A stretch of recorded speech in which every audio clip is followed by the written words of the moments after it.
This episode of Finding Demo Surf Fishing is being brought to you by DS Custom Tackle. You need some hooks? Maybe some swivels? Whoa, I don't know. Maybe you need to get your hands on some other components or other things for fishing. DS Custom Tackle has you covered. Anywhere from floats, individual rigs, teasers, the Barry's rig, the BS Custom. Oh, such a good one right there. Barry's got a great rig. It's got some real cool stuff, so you should definitely go take a look at that. But other kind of floats and other kind of rigs you want to build, they got you covered, man. So any kind of tackle supply, head on over to dscustomtackle.com, take a look, get your order in, quick shipping, and those guys are really quick on helping you out if you need it. So dscustomtackle.com, get your order in today.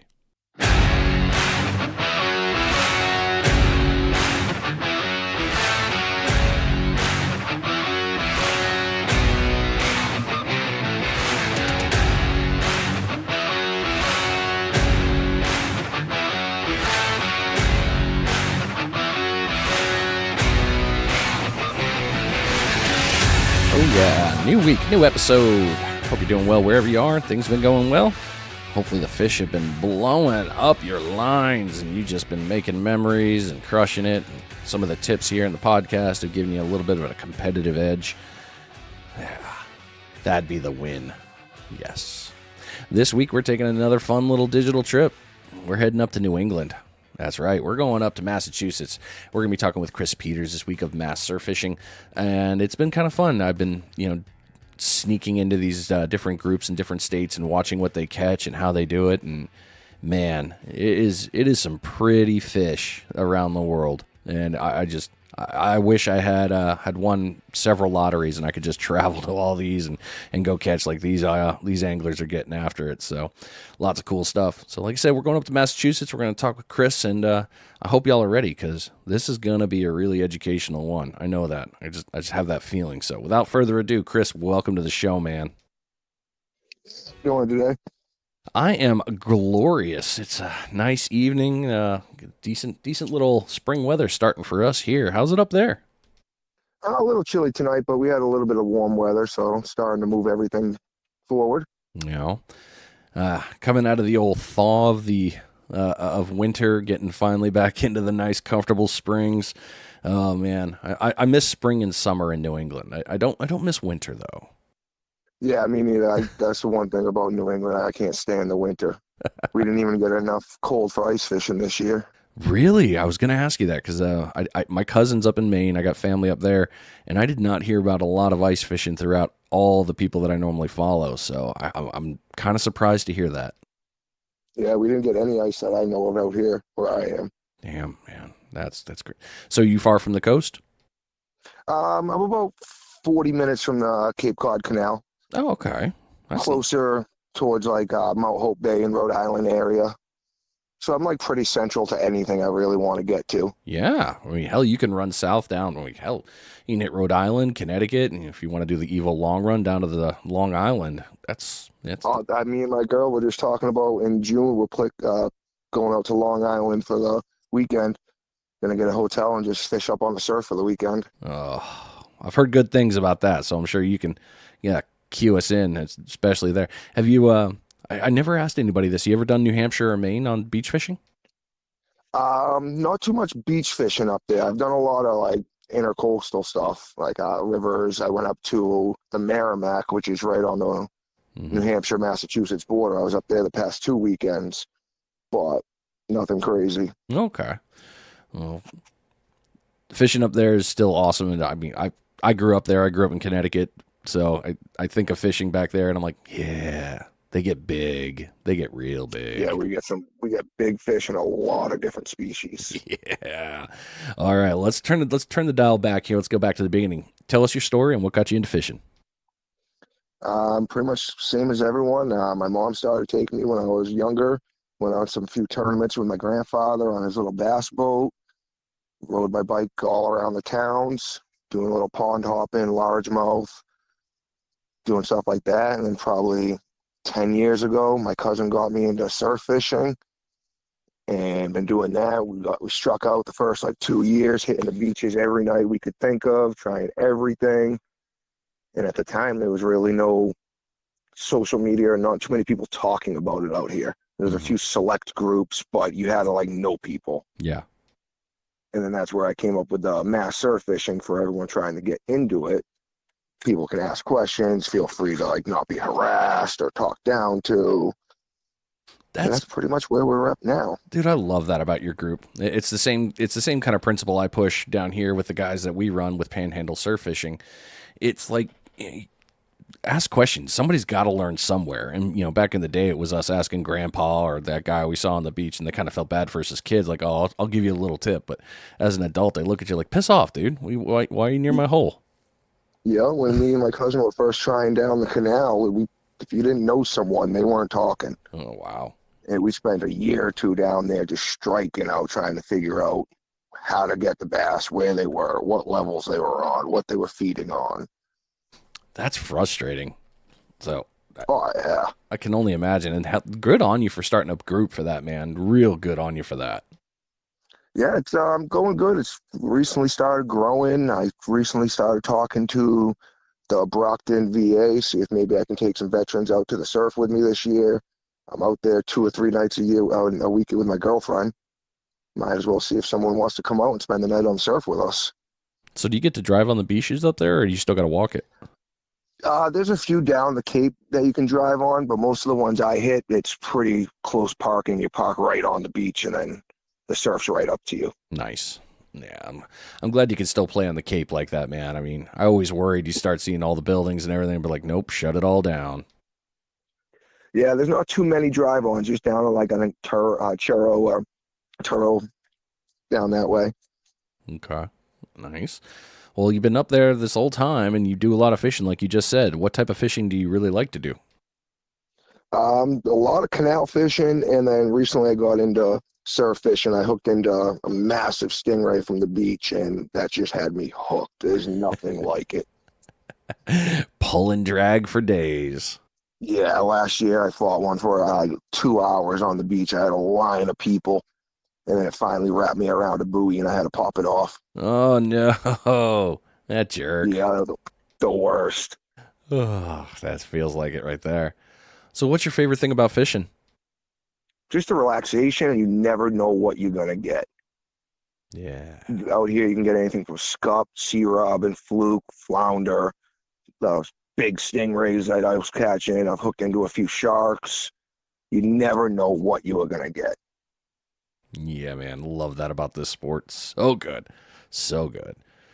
You mentioned the sea robins. You keep and cook or no? I'm not too big of a fish eater, but I Okay. know some people say they're really, really good.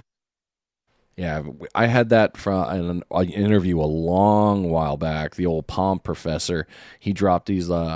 He was from up there, up in the Northeast like us, and he's like, "Oh yeah, I used to eat sea robin all the time." And I look at that fish, I'm like, "That is a gnarly looking fish."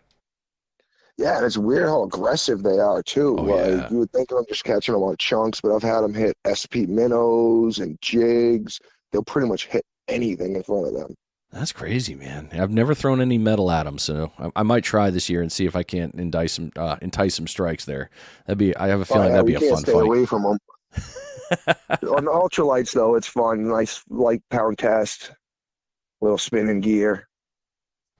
I Okay. got the Taunton River right in my backyard, so I fish that a lot in the springtime. Oh, You I got the bet the. herring moving ah, big stripers, bluefish, The herring. all right I in was my wondering. I backyard. was wondering if you got the herring there. Yeah, but we can't touch them, so. Oh, okay. They put another little slappy no touchies on. Okay. Oh yeah, as long as I can remember, herring have been protected up here. I was watching down south some of the people down there, and I'm like, wow, I can't believe you guys can use them. They're strict up here. Wow. Yeah, that's good to know. So yeah, if you guys are going up to Mass, you hear the word herring, just avoid it. Leave it alone. Don't touch Oh it. yeah, I don't go near the runs. They put up gates around them, so they protect them pretty nice. All right. Hey, preserving the species. One day maybe we'll be able to get back after them. Well, who knows? Yeah, they're saying the population's growing in a few towns. So my buddy was just telling me that they haven't had herring there for years, but they're finally coming up the ladders again. Oh, nice. Oh, okay, that's real good then. That's real good. Wow. So what is a bucket list fish that you want to catch? Honestly, I've always been a shark person, and my favorite species is a bull shark. Ooh. That's on my bucket list. I want to catch one bigger than me from the surf. Oh, okay. Come on down. Yeah, me and my girl went to Florida like 2 summers ago, and we went down to Panama City. We booked a little guy to take us down, but we ended up striking out 2 nights in a row. Them damn fish, man. Those sharks are finicky. Like I've been trying to understand that more and more as I follow some of them on social media, and it's like, yeah, it's not always a guaranteed hit, man. That sometimes those sharks just are real shy. They'll just turn away from us, What's a swim right up and just turn their nose. no snooty fish? Enjoy the dead meat and just come on in, man. I'll let you go. I promise. You're not coming home with us. Right? It's all good. Just tag you and send you on your way. Exactly. Where would be a dream place you want to go fish someday?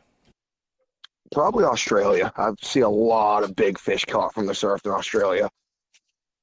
Yeah, they make them big down there too. Those are crazy looking hits, man.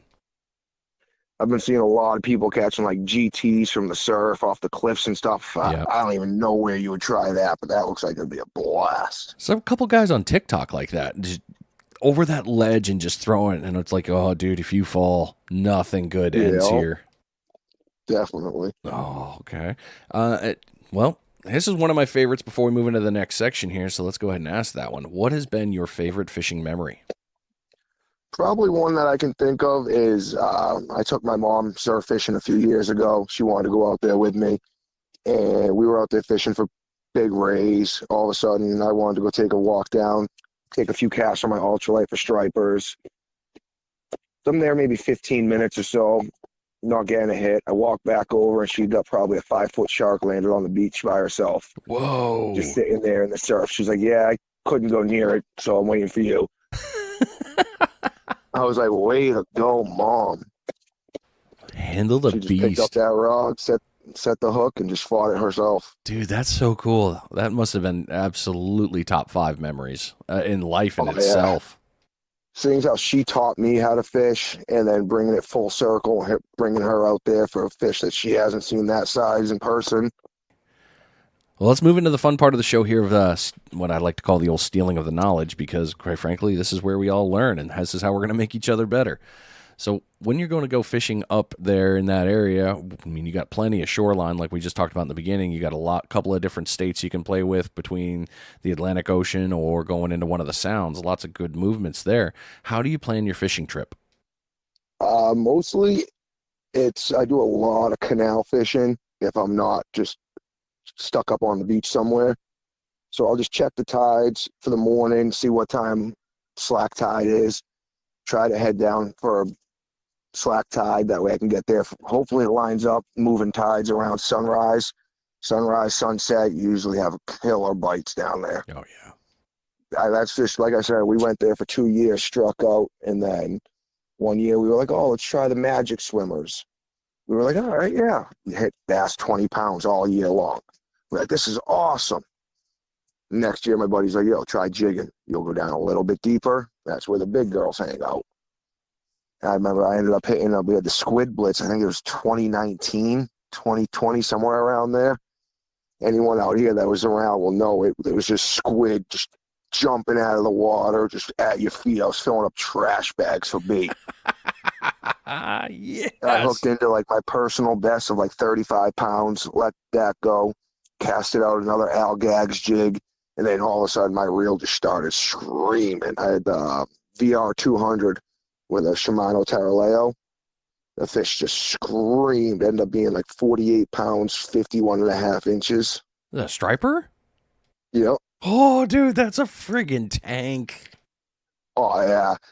I couldn't believe it. I got a few pictures up there on social media of it. I mean, people go their whole lifetime fishing for a 40-pound fish, and I just got lucky that I was there that morning and it went off.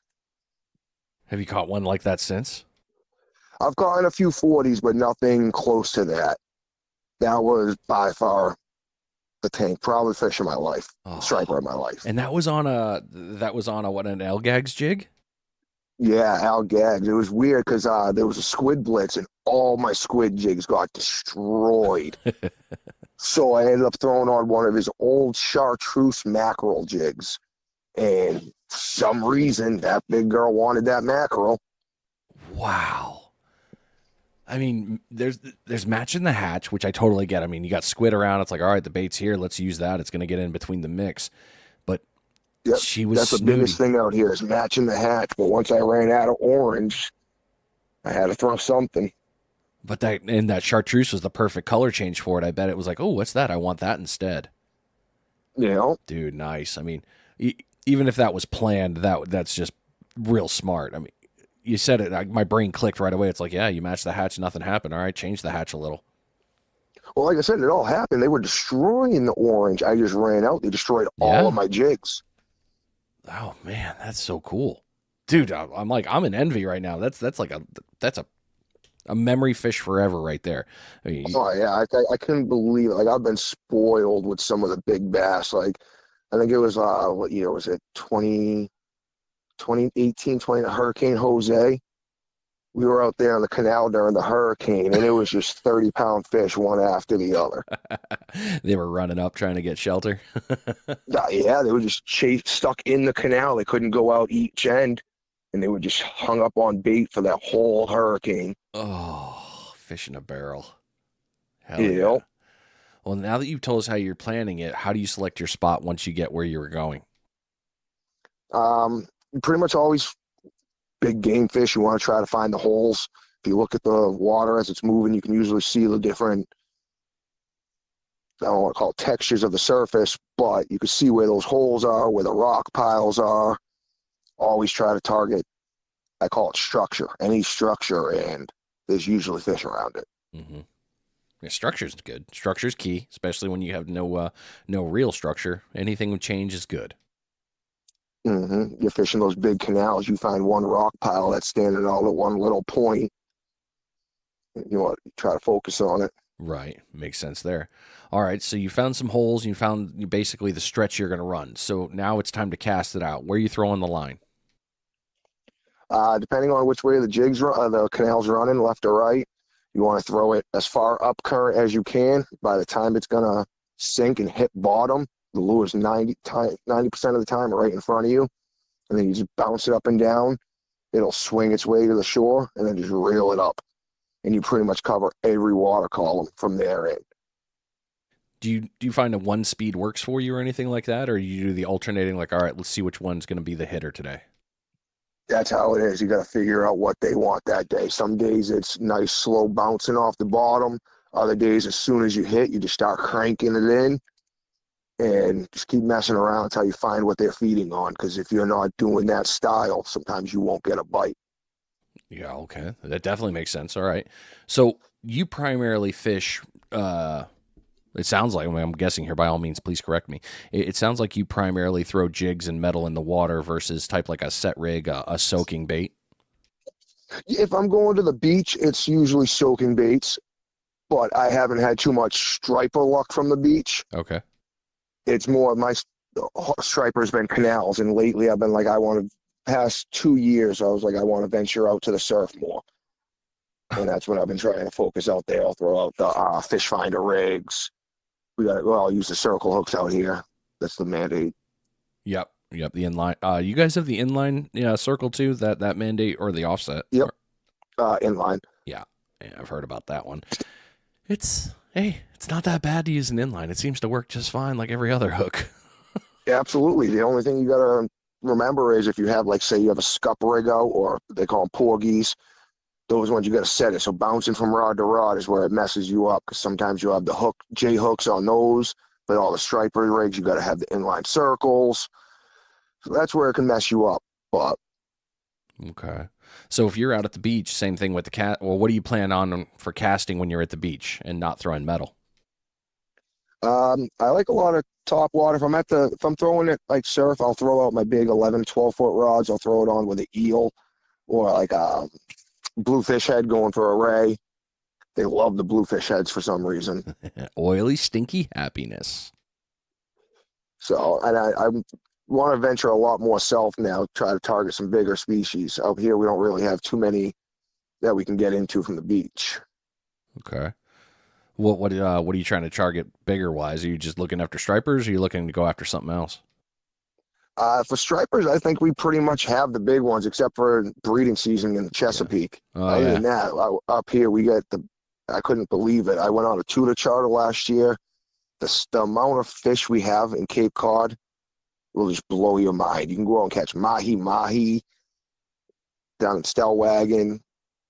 Damn. So you got a full mirror. I mean, I remember the tuna. You hear about tuna all the time. Obviously, Wicked Tuna, the TV show, is based up in the that area. But you start talking about going offshore. Hell, you got swords. You got the tunas. You got the biggins.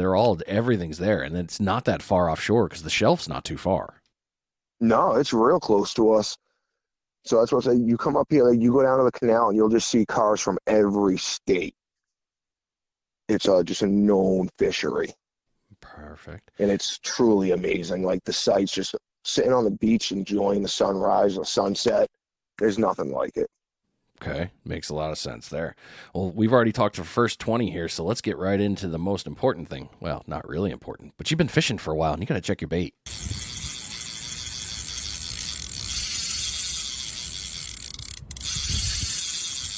It is the very first bait check of the episode. Hopefully, you got a bunch of fish by now if you've been listening at the beach. And if you haven't, well, change it up a little bit. It might be something different. Maybe you need a different type of bait. Maybe you need to use, I don't know, maybe shrimpies or fleas or crabs. Hey, change it up. Variety is the spice of life. This episode, or this bait check, is being brought to you by the Kids Can Fish Foundation. Kids Can Fish is a state and federally recognized 501c3 charitable foundation. All camps, clinics, and outreach are funded by website merchandise sales, sponsors, and donations. The mission is to teach kids the fundamentals of fishing and, the most importantly, to have fun. Like they always say, more tackle boxes, less X boxes. There is still available time for you to sign up for the 2023 Running of the Bulls fishing tournament out of St. Simons Island, Georgia. So if you go over to the website, kidscanfish.net, you can get involved with that. You can also see all the things that they're doing with the program. And if you can donate, that's a place to do it. So kidscanfish.net. Now we've talked about those ones there. Let's talk about this. So you mentioned a couple different rigs that you're using. Now, when you're at the beach and you're doing soaking, I know that your structure's a little funky up there because it's not all sand. You've got rock. You've got a bunch of different types of bottoms. What kind of sinkers do you use? I've been lately getting into the Sputniks. One of the people I met on Facebook, sent me some Sputniks, and they've all been working awesome. Those have been my go-to. Nice. Okay. Which guy? Who's doing the sinkers for you? His name's Peter J. Hanley, and he has ranges from 1 ounce to 6 ounces and different length necks on them. So he has pretty much every setup you'll need for out here. Nice. I don't think I've heard his name before. I don't know. It sounds somewhat familiar. But yeah, dude, Sputniks, I love them. I've had numerous people ask me, like, why do you use that? We got sandy bottoms. Everything's great here. And I always tell them, like, I can cast it further with a Sputnik, and it's going to hold about 4 times better than any of the pyramids I'm going to throw. So, dude, those things are money, man. That and with the current, it just sticks in. And even with the sand, the spikes stick in, and it's not moving anywhere. Yeah. I mean, a 4-ouncer can act like an 8-ounce. Exactly. I was just going to say the same thing. See, we're on the same track of thought here. That's all good. Exactly. So you mentioned matching the hatch, and we're talking, throwing lures and bait. Is there any other baits that you like to use, or are you primarily throwing fresh bait, like fresh dead, stuff like that? My favorite thing is top water because there's nothing like seeing a 30-pound bass just come up and inhale one of your lures. Yeah. There's nothing like it. Like up here, I got a local guy who's actually in my town, Lights Out Lures. He makes a phenomenal top water. And I remember one day me and my cousin were on the canal, and there was probably this like 7-year-old kid there from New Hampshire. No idea what he's doing. He was just like, oh, I'm near the water. Let's try fishing. We gave him one of those lures, and he hooked up with like a 25-inch bass, and the kid was so happy. Look at that, dude. Look at you spreading the good news to these kids and making them feel better. That's what it's all about. When I heard your less X boxes, more tackle boxes, I was like, I want to do something like that up here. Like, I don't really hear about anything like that up here. Yeah, I wish Kids Can Fish. I mean, I'm hoping one day, and I'm real hopeful that they go national.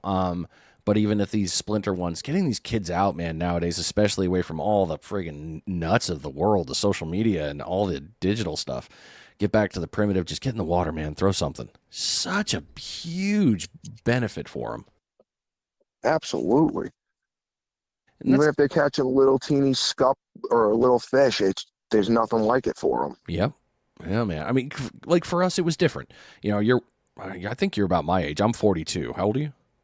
34. Okay, 34. So we have a few years disparity, but still growing up, I remember it was get the hell out of the house. And that's just how it was up there. We go play in the woods and go get stupid and, Yeah, don't come home until the streetlights are on. exactly.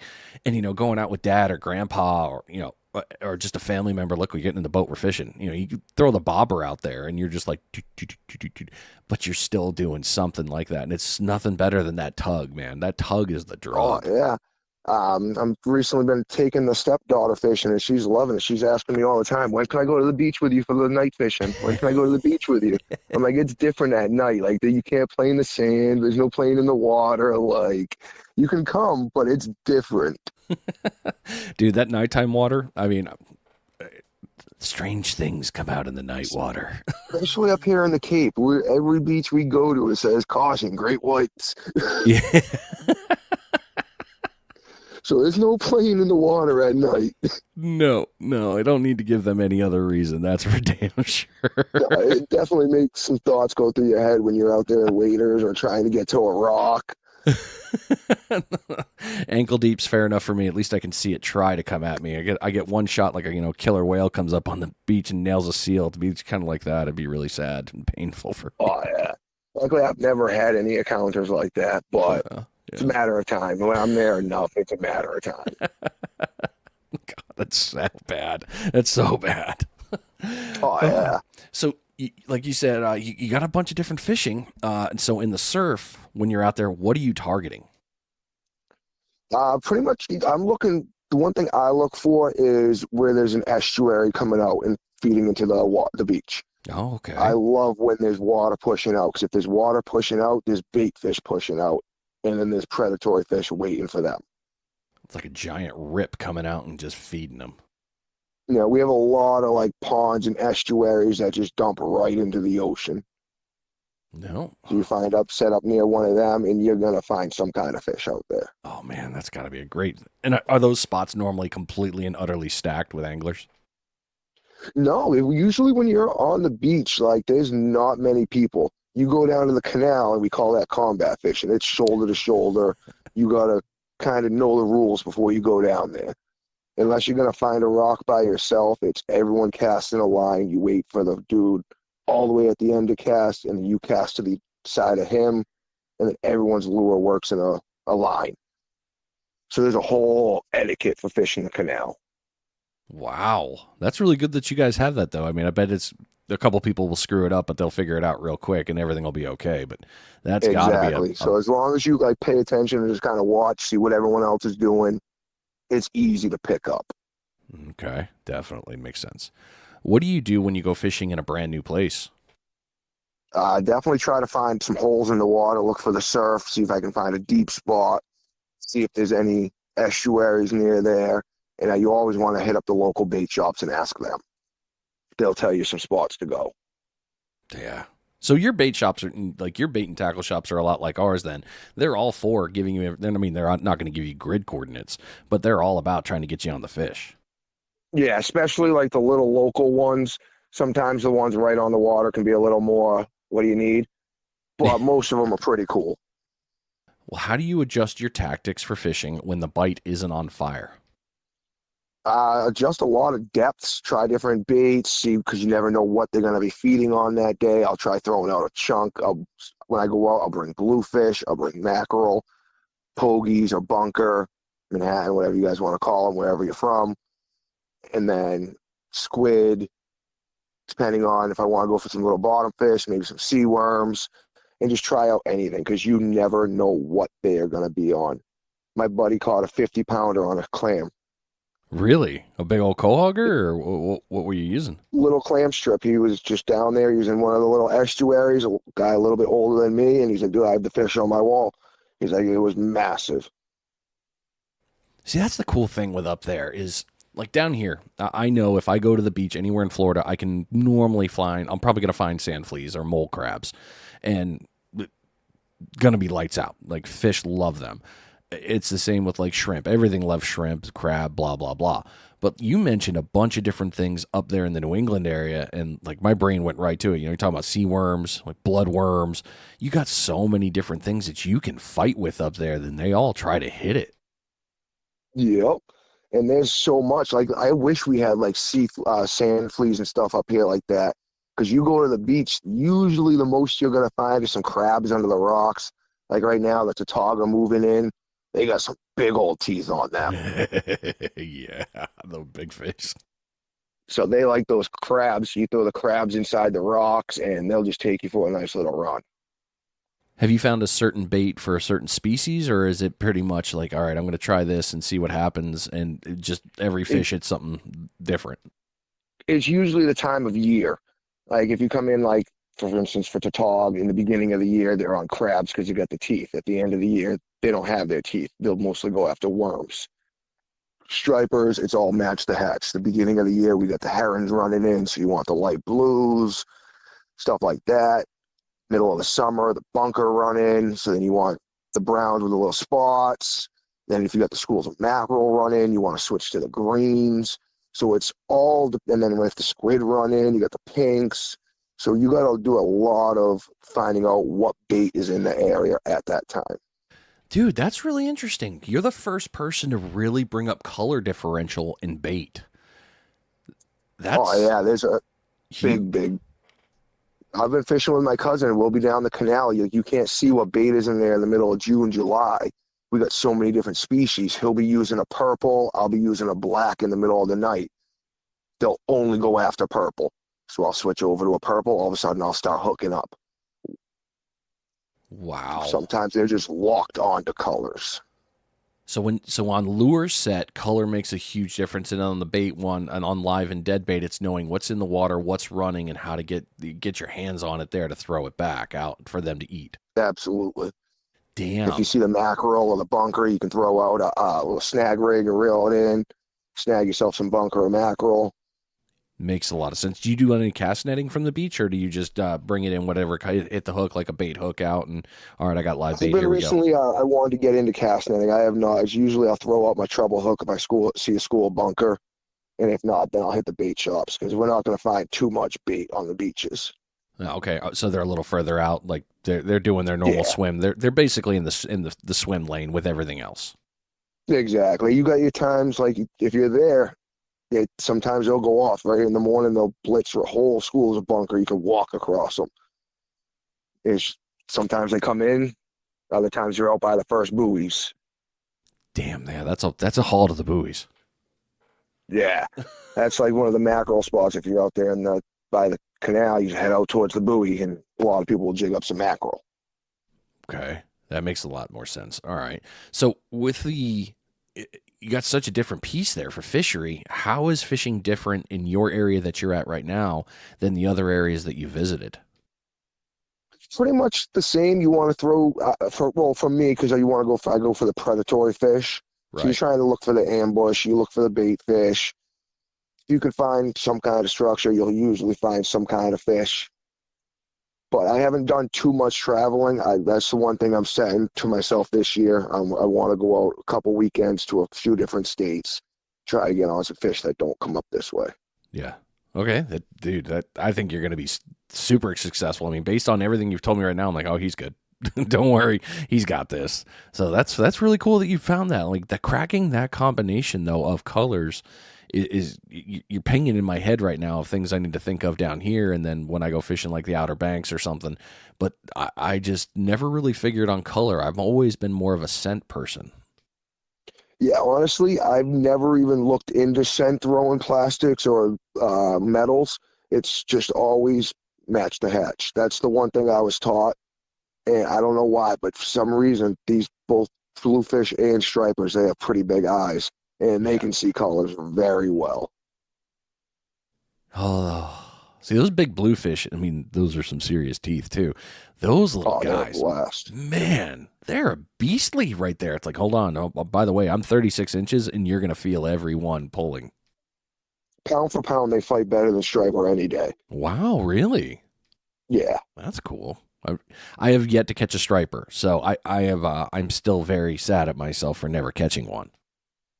Oh, it's a good time. I mean, like I said, we got really lucky. We fished the canal. They say that's never been like that some of the years that I was fishing it, and we just got on some massive fish. I'm all excited for that thought right there. Probably like one of my biggest ones from the river was probably like 36 inches. That's right behind my house. And that's a decent sized striper. Yeah, it is. That's a fine looking one right there. That's a good little meal. But once you're getting into the 40 inches and the 30 pounds, there's nothing that pulls like them. Yeah, definitely. I can totally see that one. Well, we've been rocking here for a little bit. Let's rock into another one of these little fun things.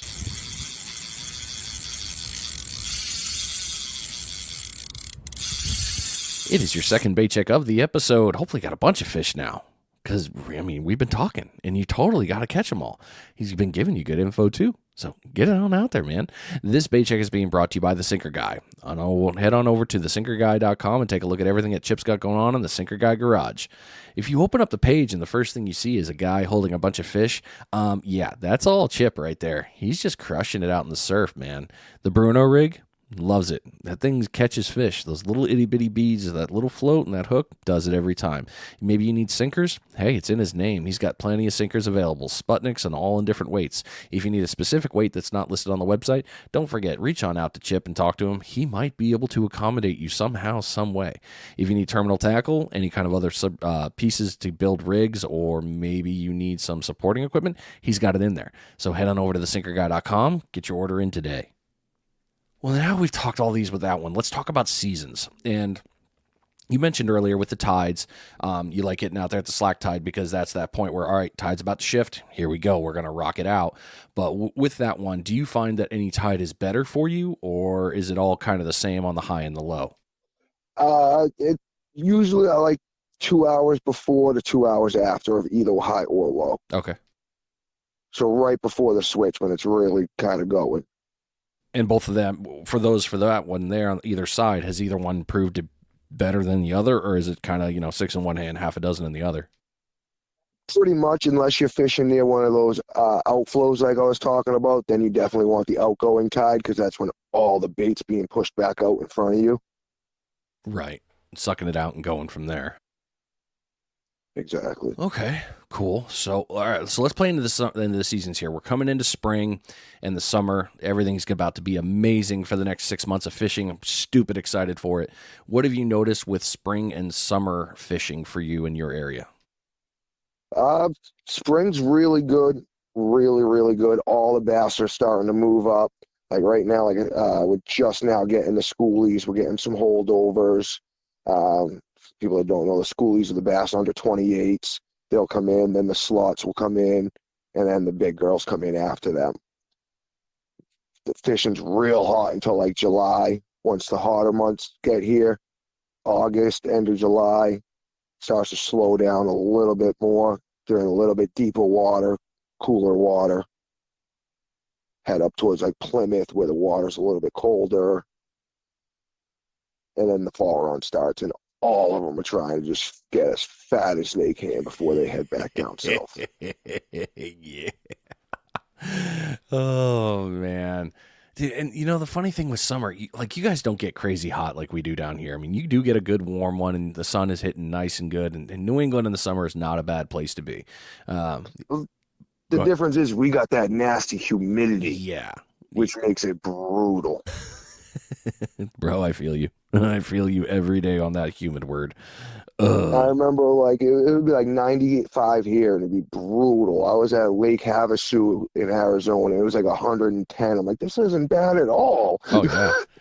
Oh, I've told numerous people that on the beach. They're like, oh, how do you feel about this? I'm like, bro, I have been to Iraq and Afghanistan in the middle of summer.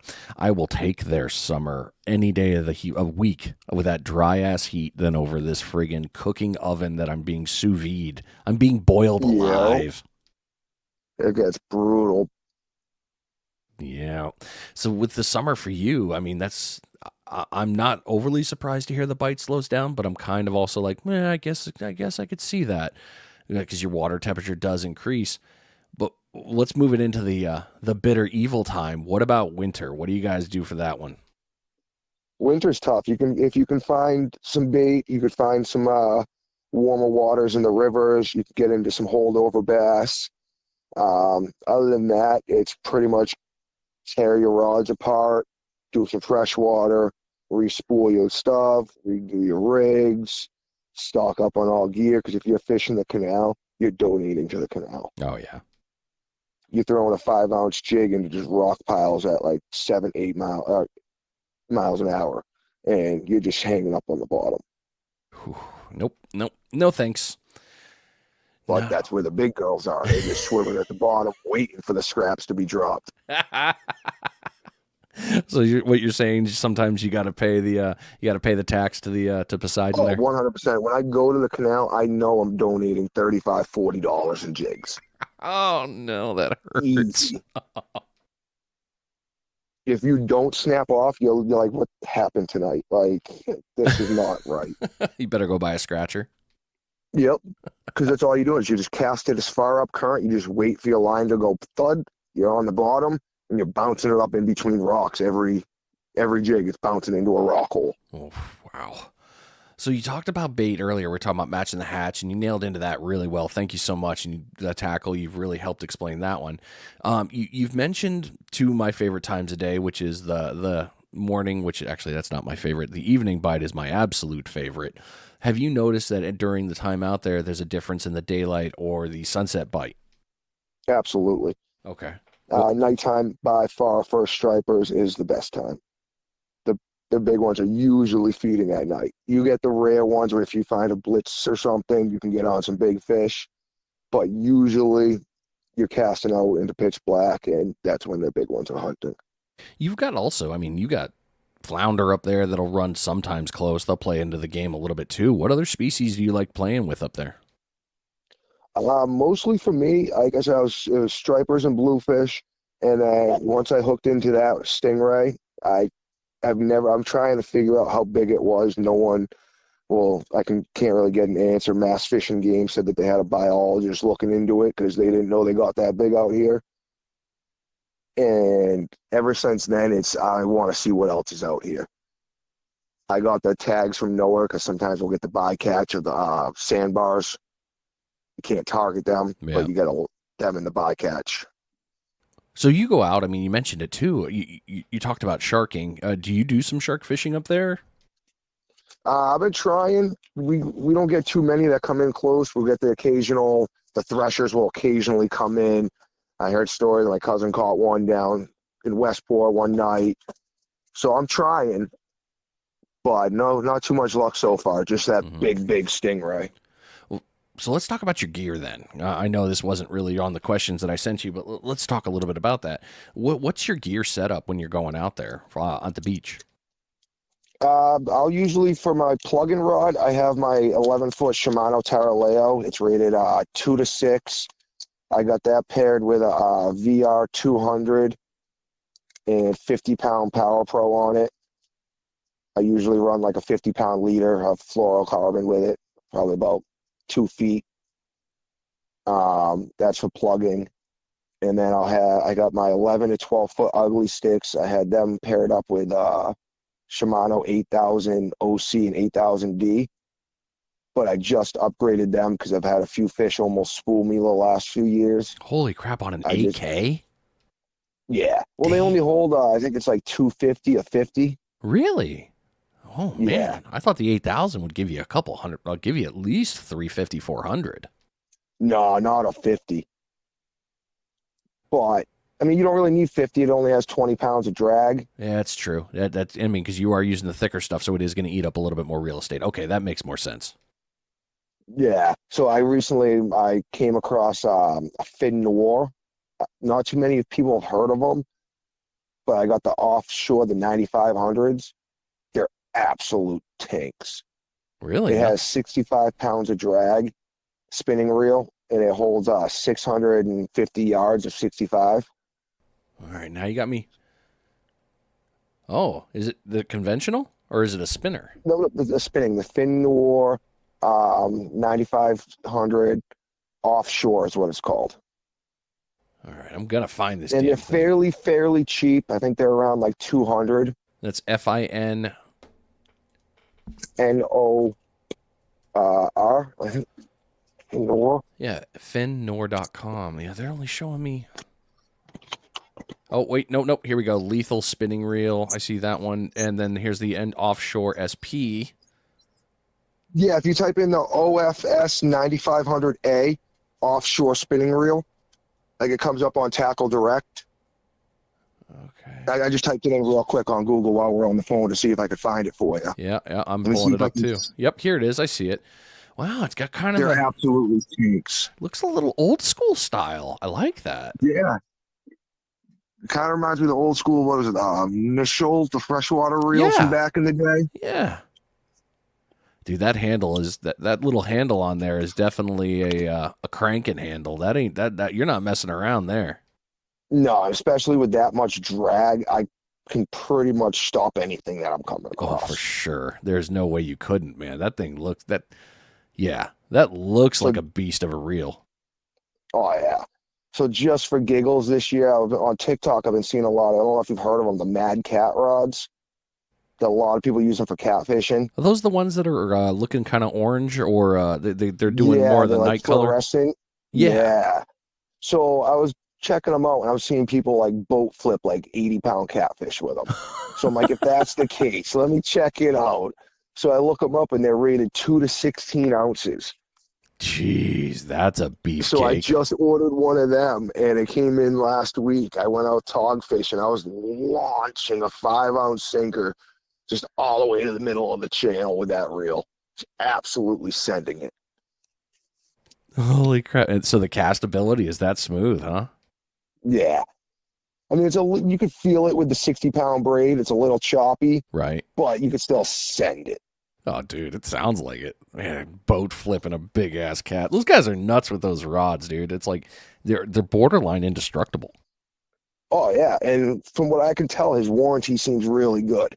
Like I said, I was running the ugly sticks just in the surf, just messing around. And if you try to throw a 5-ounce sinker with a eel, that rod's bent in half.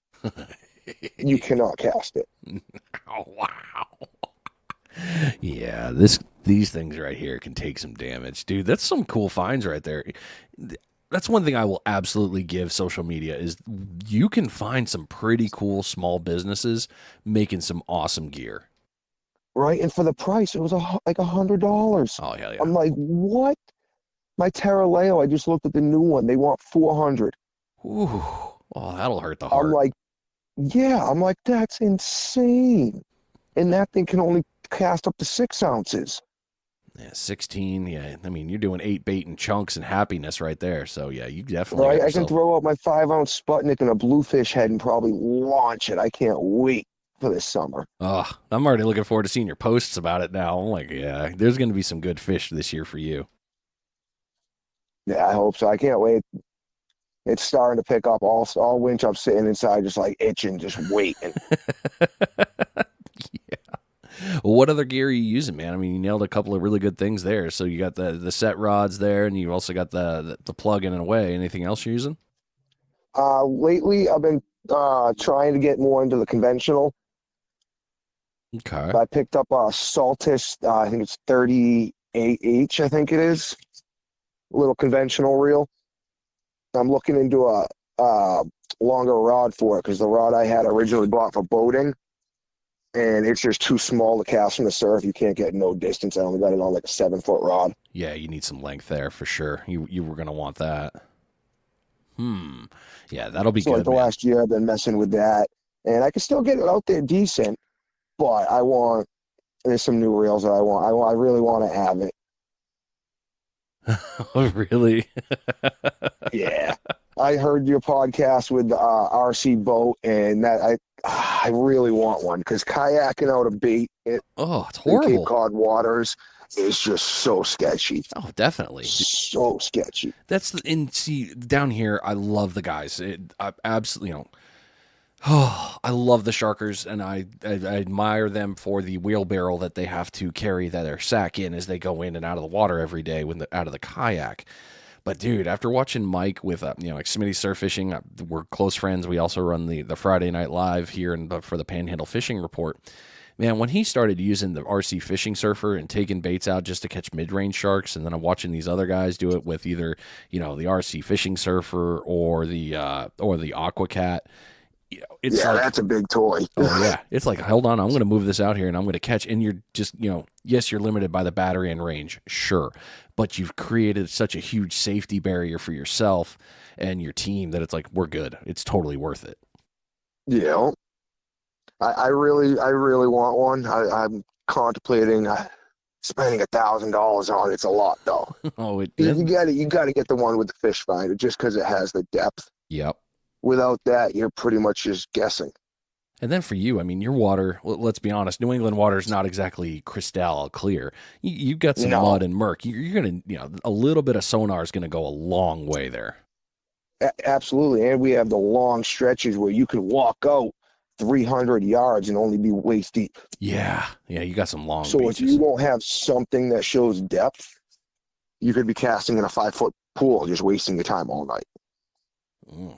Well, there you go, folks. Hey, don't forget that. You know what beach you're on when you're up there. Know if it's a long one, because it's the same thing we talk about with Texas. Texas has got long beaches. Some of them also down in Florida. Oh, hell, the whole East Coast, let's be honest. There's some long ones that it's like you're wasting your time. Absolutely.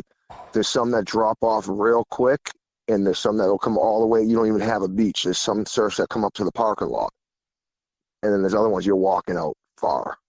Mm-hmm. Well, I've tried chunking them a couple times, and it's tough to chunk those beaches because you walk out 50, 60 yards and waders cast, come all the way back, plant, go to do it again, and by that time your bait's robbed again. and the bait stealers are already got you nailed too, which makes it even worse. It's like, come on, guys, just give me 20 minutes to breathe. Right? Just let me sit down for a minute. When I was talking with Island X Lures, he's down there, down by Martha's Vineyard. We were talking about his rigs and lures, and he's like, "Yeah, dude, here I'm lucky. I can throw it out, and there's some really nice spots where it's just, there's the drop off." He's like, "You want to go out and hit the continental shelf? It's literally all right. I can nail between these islands. I know where it's going to drop 60, 70 feet." And I was like, "Are you just throwing at?" He's like, "Oh yeah, man. I'll just go out there. I'll throw my pencils or something like that, and they'll nail it." He's like, it's just great water, man. Just great water. Oh yeah, it's awesome. And some of the new rigs, I don't know if this was a known thing, if all rigs can do it. One of the big rigs I was using last year was off of, I don't know if you've ever heard of it, it's called catsharks.com. No. And they have this casting rig where you can take the hook with the bait and fold it up onto the Sputnik. So a 10-foot leader becomes 5 feet now. Oh, wow, really? And then when you cast it, it bounces back out and unhooks off the Sputnik, and now you got a full-size leader again. Yeah, I've heard of something like that. Not too long ago when Nick Meyer and I were talking for Texas. I think it's a breakaway, for breakaway tackle. Yes, I do remember rig. hearing that on that video now. I'm trying to find another company because that one company, I can never find their casting rigs. They're always sold out. Oh, yeah. Nick, I know Nick out of Breakaway Tackle in Texas. They have that, and that's one of his big ones. He's like, yeah, look, like he had it in the video, and he's showing me, see how this does? And I'm just looking at it going, well, that shortened things up and makes it more aerodynamic now, doesn't it? Right? Trying to cast a 10-foot leader with a 10-foot rod, it's dragging in the sand. You're like, what am I doing? Nothing good, man. Nothing good comes from that. Casting it out 30 feet, and you're like, yeah, that's good. Oh, those are the worst days. So bad. Oh, man. Well, we've been jaw-jacking here for a minute. It's time for another bait check.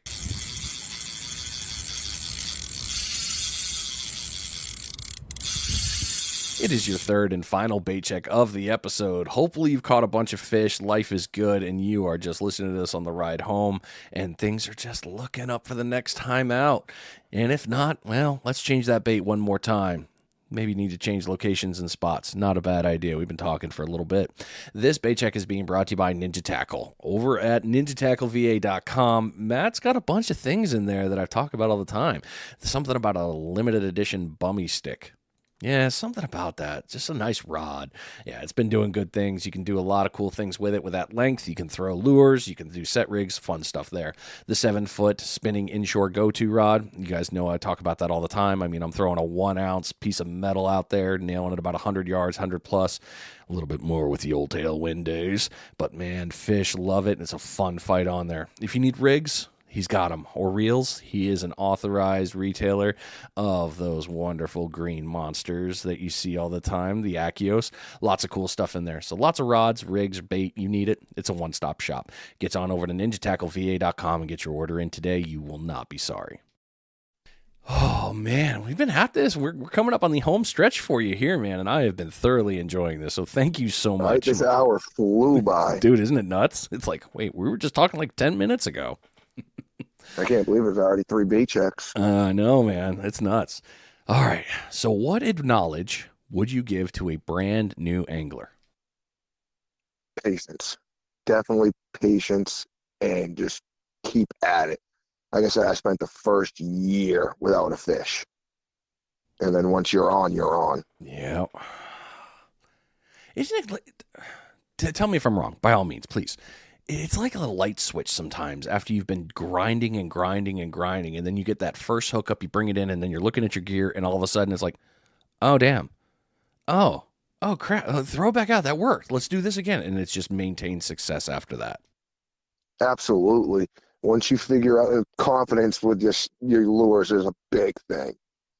If you don't think a lure is going to work, a lot of times you're not going to fish it right.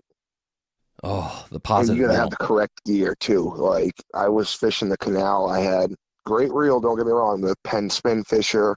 I think it was a 5500. I think that's the big one. Or maybe Yep. this is 75. I'm not exact. It was one of the two. But in 3 or 4 25-pound bass, and I blew out the anti-reverse. Whoa. Cooked it, And huh? after that, I went and bought the VR. A lot of people talk bad about the VR, but mine's handled so many big fish with that strong current too in the canal, and it turns them. Dude, that's the one thing I think a lot of people that are traveling don't take into effect with certain areas. The current in different zones is could be night and day. Like we were talking pre-show, you were listening to the Stripers of the Strait episode, and he's talking about that tidal swing, and I'm like, how much did you say? And he's like, yeah, the bay empties out, bud. I was like, Oh yeah, I holy was crap. driving today, and it was probably a 30-foot difference from high tide to low tide, easy, and I don't even think it was down to low yet. Jeez. But that kind of tidal movement is just it's huge. And if you're not, if you're not accustomed to it, and like you said, you're just donating it. So you got to be ready for that stuff. Absolutely, and just make sure you got the right gear because if you go out there with little gear, these fish are powerful, and with that current behind them, they'll just swim and swim and swim. Oh, man, that's one of my biggest worries when I come up and fish up there. Of like, all right, I got plenty of line. If you've got the patience, I got the time. But damn, is it gonna pull? Well, not only that though, the problem with the canal, like I said, we call it combat fishing. Yeah, yeah. You got guys that when they see your fish break, they're like, "Oh, that's a fish," and they're casting at it. So you can't just fight the fish. Like you have to be able to lock that fish down and stop it. So how many times have you seen it where one guy is hooked up or two guys are hooked up on a single fish fighting it together? Usually about 3 out of 4 fish. Like Yeah. when you are in a line and you're reeling in a fish, you're pulling off 2 or 3 jigs when you're bringing it in. It's not just yeah, let me hop down here and fish. You can find spots on the canal like that where you can go out and do your own thing, but usually people are together for a reason. Yep. God, that's got to be horrible, man. That's just that doesn't sound like fun to me, but on the same one, it kind of does. It's like, we're all working together for the same thing. When you got the good crews down there and everyone's casting in a line and every rod is bent over, it's amazing. There's nothing like it. Like I was looking through pictures and it looks like I'm at a concert in some of the pictures. And I'm just on the bank and everyone is hooked up on the canal. Oh, wow, that sounds intense. But like I spent a lot of time down there. I had a good job where I was working just Friday, Saturday, Sunday. So I had 4 days off a week, and I was down the canal 4 days a week Well, the weekdays are some of the best days, man. You don't have to worry about the because there's no weekenders. one there. Yes, that's the best thing. Definitely. So, But uh, like you mentioned earlier, nighttime was the best time. yeah. Okay, so sunset into night, and you guys fish by nighttime. It's not off the beach at dark. You're hanging out for a while. Yeah.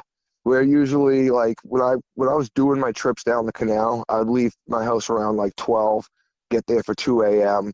and then fish until a little after sunrise. And just, when the schools come through, they come through. You're sitting there jigging for hours with nothing. And then all of a sudden you're just hooked up with a big fish. Usually you don't get small fish from the canal. No, it doesn't sound like it. I remember my first one when I knew absolutely nothing. I was throwing a little ugly stick with one of the little storm shad baits, Okay.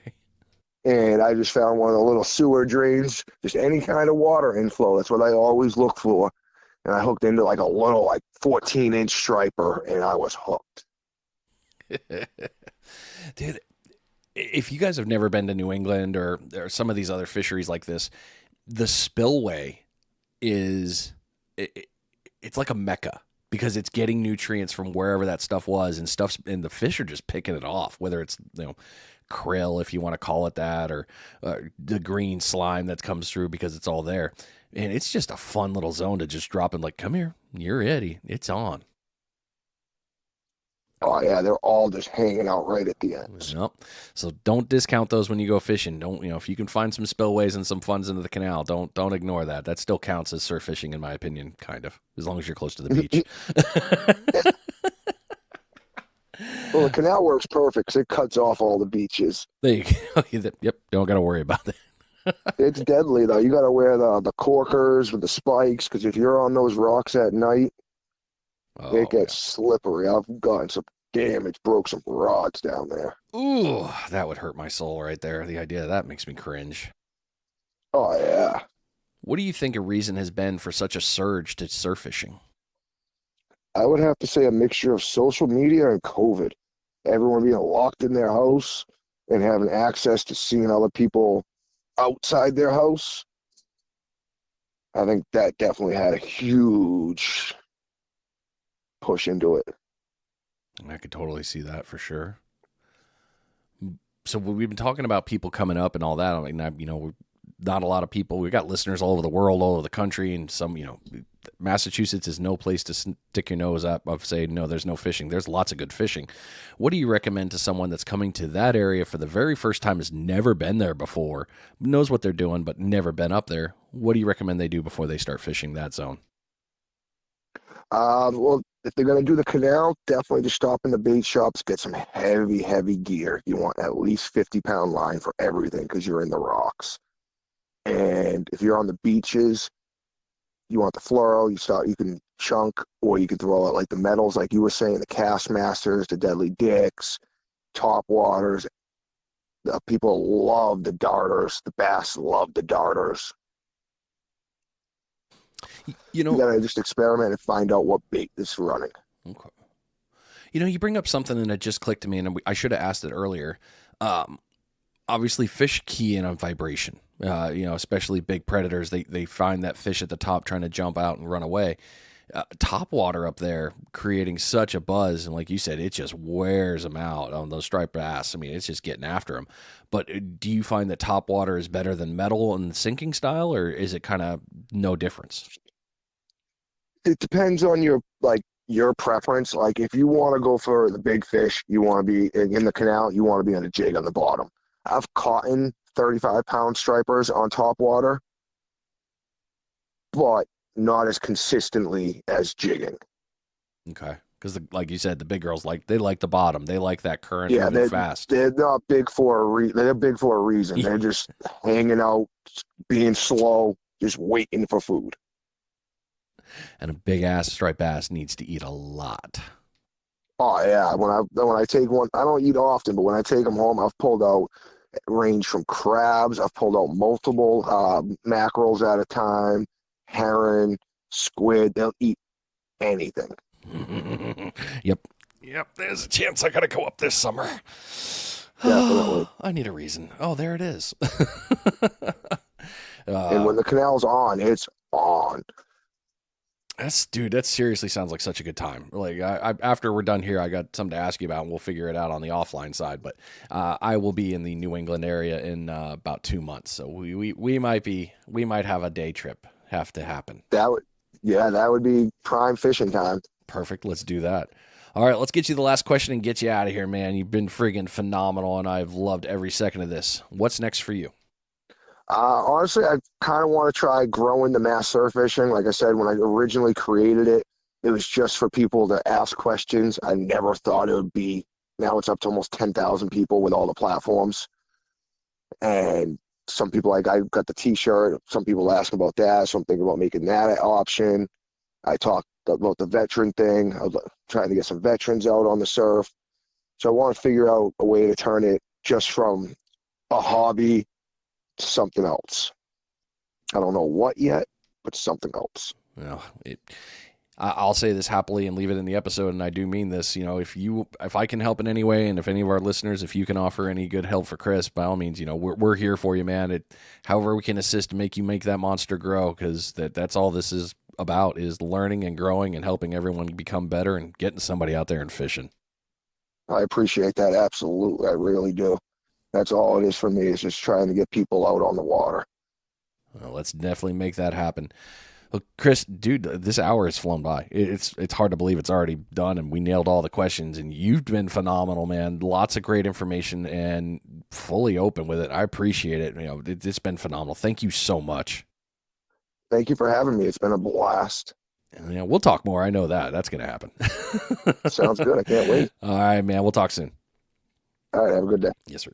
All right, ladies and gentlemen, there you go. We're coming back from that nice, fun digital trip up to Massachusetts. And I don't know, maybe it might be time for some of you to go up there and enjoy that old New England summer when it's not brutal, and get a line in the water.